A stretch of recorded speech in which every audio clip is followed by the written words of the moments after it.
Hi friends, ఈ సృష్టిలోనే మొట్టమొదటి ప్రేమ కథ శివ సతీదేవిలది. లోకంలో భార్యాభర్తల బంధం అంటే ఎలా ఉండాలి అంటే అది పార్వతీ పరమేశ్వరుల్లా ఉండాలి అంటారు.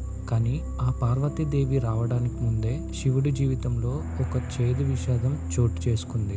ఒక తండ్రి అహంకారం తన కూతురు మీద ప్రేమను చంపి చివరికి తన కూతురు ప్రాణాలనే తీసుకునేంత దారుణానికి దారి తీసింది. శివుడు మరణం లేనివాడు, అలాంటిది ఆయనే మరణాన్ని చూసి భయపడ్డాడు. ప్రపంచం మొత్తాన్ని కాపాడే ఆ పరమేశ్వరుడు తన ప్రాణమైన భార్యను కాపాడుకోలేక చంటి బిడ్డలా ఏడ్చాడు.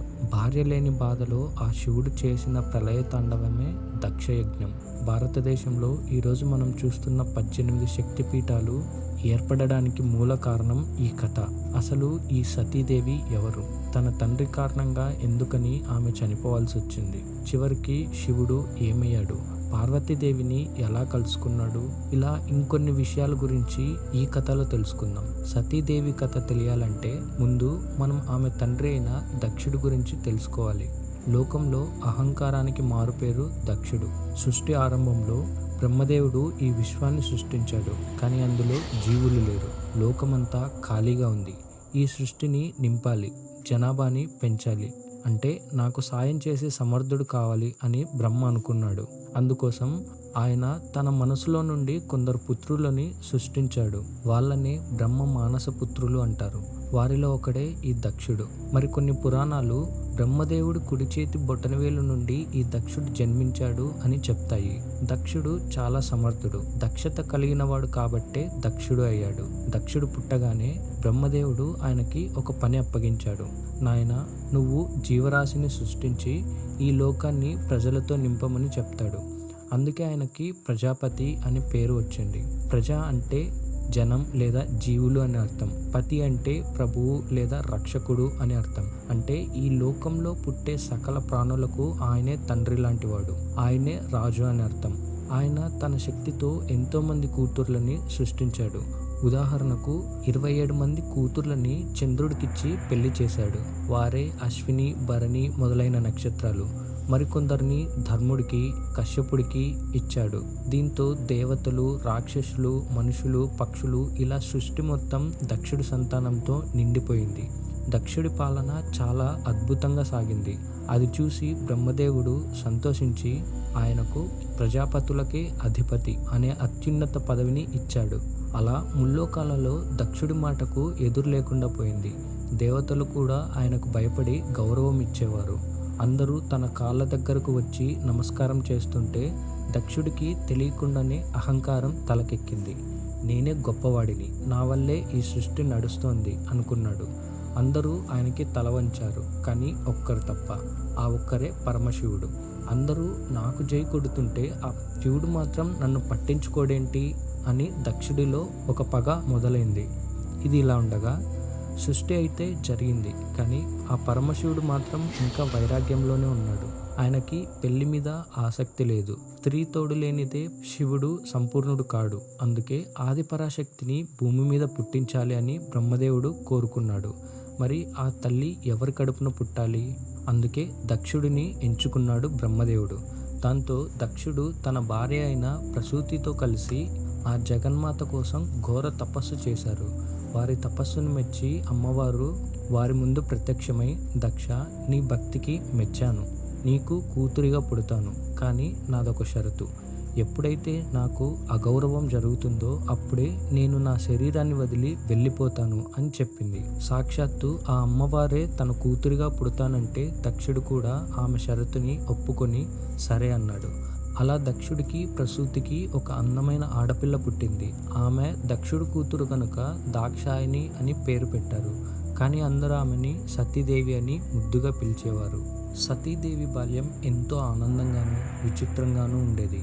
మిగతా పిల్లలందరూ బొమ్మలతో ఆడుకుంటుంటే సతీదేవి మాత్రం మట్టి శివలింగాలు చేసి పూజలు చేస్తూ వాటితో ఆడుకునేది. ఓం నమ శివాయ అంటూ ముద్దు ముద్దుగా పలికేది. శివుడు బొమ్మ కనిపిస్తే చాలు మైమరిచిపోయేది.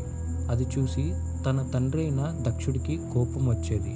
ఆ బిచ్చగాడి బొమ్మలతో ఆడుకోవద్దు అని చెప్పి విసుక్కునేవాడు. కానీ తల్లి ప్రసూతి మాత్రం సతీదేవి ఆటలు చేష్టలు చూసి మురిసిపోయేది.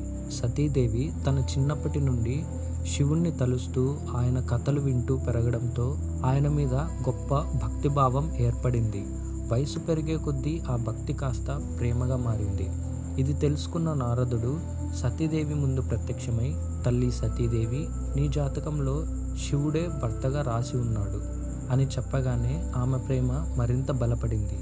కానీ శివుడిని పొందాలంటే ప్రేమ ఒక్కటే ఉంటే సరిపోదు, అపారమైన భక్తి, త్యాగం కూడా ఉండాలి అనే ఒక పరమ సత్యం సతీదేవికి అర్థమైంది.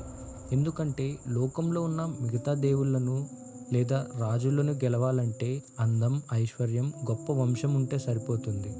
కానీ ఆ పరమశివుడు వేరు. ఆయన వైరాగి. ఆయనకి బంగారమన్నా బూడిదన్నా రెండూ ఒకటే. ఆయన అందానికి లొంగడు, ఆస్తిపాస్తులకి అసలే లొంగడు. రాజభవనంలో పట్టు పరుపుల మీద పడుకుంటే ఆ శ్మశానవాసి దొరకడు అని ఆమె గ్రహించింది. ఆ రోజు నుండి రాజభవనంలో ఉండే పట్టుబట్టలు, నగలు ఆమెకి నచ్చేవి కాదు. కైలాసంలో శివుడు ఎలా ఉంటాడో తను కూడా అలాగే నిరాడంబరంగా ఉండడానికి ఇష్టపడేది. తన తండ్రి దక్షుడి అహంకారం తనలో ఏమాత్రం లేదని నిరూపించుకోవడానికి, ఆ శివుడి స్థాయికి తన ఆత్మను పెంచుకోవడానికే సతీదేవి కఠినమైన తపస్సు చేయాలని నిర్ణయించుకుంది. తండ్రికి ఇష్టం లేకపోయినా రాజభోగాలన్నీ వదిలి సతీదేవి అడవికి వెళ్ళి శివుడి కోసం ఘోర తపస్సు చేయడం మొదలుపెట్టింది. శివుడి మీద ధ్యానం లగ్నం చేసి శివ శివ అంటూ కఠినమైన తపస్సు చేసింది. ఆమె తపస్సుకు కరిగిన పరమశివుడు ఆమె ముందు ప్రత్యక్షమయ్యాడు. ఇదే శివ సతీదేవిల మొదటి పరిచయం. దేవి, నీ తపస్సు ఫలించింది, ఏం వరం కావాలో కోరుకో అన్నాడు. సతీదేవి కళ్ళు తెరిచి ఆ పరమశివుడికి నమస్కరిస్తూ, స్వామి, నా మనసులో ఏముందో మీకు తెలియంది కాదు. మిమ్మల్ని తప్ప నేను ఎవరిని భర్తగా ఊహించుకోలేను. నా భర్తగా మీరే రావాలి అని అడగగా శివుడు చిరునవ్వుతో తదాస్తు అన్నాడు. సతీదేవి సంతోషంగా ఇంటికి వచ్చి శివుడు ఇచ్చిన వరం గురించి దక్షుడితో చెప్తుంది. అది వినగానే దక్షుడికి కోపం నశాలానికి అంటింది. ఆ శ్మశానవాసికి నా కూతురిని ఇవ్వడమా, ఎట్టి పరిస్థితిలోనూ జరగదు అని నిర్ణయించుకున్నాడు. వెంటనే ఒక భారీ స్వయంవరం ప్రకటించాడు. ఆ స్వయంవరం చూడ్డానికి సాక్షాత్తు విష్ణుమూర్తి, బ్రహ్మదేవుడు కూడా వచ్చారు. ఆ స్వయంవరంలో ధనానికి అధిపతైన కుబేరుడు, దేవరాజైన ఇంద్రుడు, అగ్నిదేవుడు, ఇంకా చాలామంది ఉన్నారు. ముల్లోకాల్లో ఉన్న దేవతలకు, వీరులకు ఇలా అందరికీ ఆహ్వానాలు వెళ్ళాయి. కానీ కైలాసంలో ఉన్న శివుడికి మాత్రం పిలుపు లేదు. స్వయంవర సభ అంతా కిటకిటలాడుతుంది. కుబేరుడు లాంటి వారు తమ ఐశ్వర్యం, వైభవం చూసి సతీదేవి తమనే వరిస్తుంది అని ఆశపడ్డారు.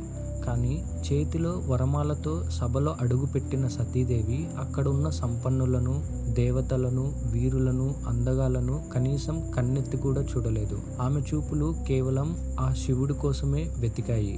కానీ అక్కడ శివుడు లేకపోవడంతో ఆమె కళ్ళు మూసుకొని, నా మనసులో ఉన్నది ఆ పరమేశ్వరుడే అయితే ఈ దండ నేరుగా ఆయన మెడలోనే పడాలని గట్టిగా సంకల్పించి పూలమాలను గాలిలోకి విసిరేసింది. అందరూ చూస్తుండగానే ఆ పరమశివుడు అక్కడే ప్రత్యక్షమై ఆ మాలని స్వీకరించాడు. అది చూసి అందరూ ఆశ్చర్యపోయారు. స్వయంవరం కాస్త శివ సతీదేవిల కళ్యాణానికి దారితీసింది. అలా నవనిధులు ఉన్న కుబేరుడిని కాదని బూడిద పూసుకున్న శివుడిని సతీదేవి వరించడంతో దక్షుడి అహంకారం ముక్కలైంది. శివుడి మీద ద్వేషం మరింత పెరిగింది. కొన్ని పురాణాల్లో ఈ స్వయంవర ఘట్టం ఉండదు. సతీదేవి తపస్సు తర్వాత ఆ బ్రహ్మదేవుడు మధ్యవర్తిగా వచ్చి దక్షుడిని ఒప్పించి పెళ్లి జరిపిస్తాడు అని రాసి ఉంటుంది. దక్షుడు అవమానంతో తలదించుకున్నాడు.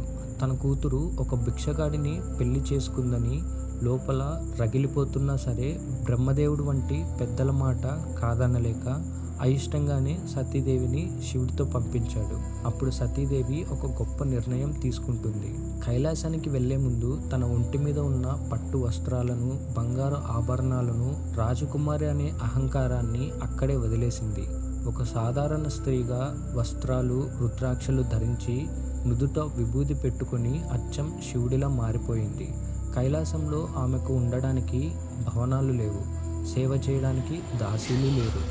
చుట్టూ మంచుకొండలు, భయంకరమైన భూతగణాలే ఆమెకి తోడు. అయినా సరే శివుడు సాన్నిధ్యంలో ఆమె స్వర్గ సుఖాన్ని అనుభవించింది. శివుడు ఆమెను కేవలం భార్యలా కాకుండా తనలో సగభాగంగా చూసుకున్నాడు. ఆమెకి సృష్టి రహస్యాలు, యోగ విద్యలు నేర్పించాడు.